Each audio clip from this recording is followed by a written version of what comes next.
Hello mga kamoron, it's me again, Gerald Special Moron. Ito nga pala yung araw na pauwi ako ng Leyte from Korea. Bale, shortcut na pala itong video na ito kasi marami akong dala. Kaya nahirapan akong mag-video mga kamoron. Bale sa video na ito, nasa tricycle na ako mga kamoron.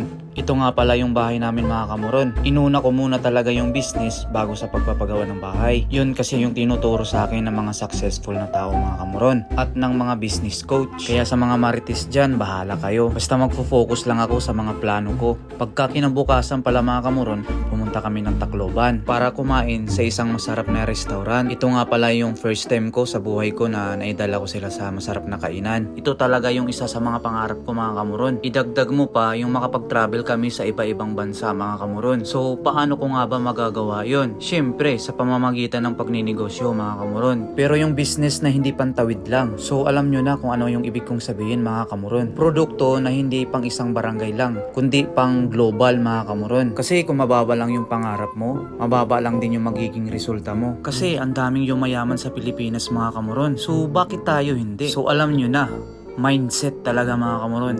By the way mga kamoron, tsaka na lang yung iba. Maraming salamat mga kamoron and bye bye, God bless.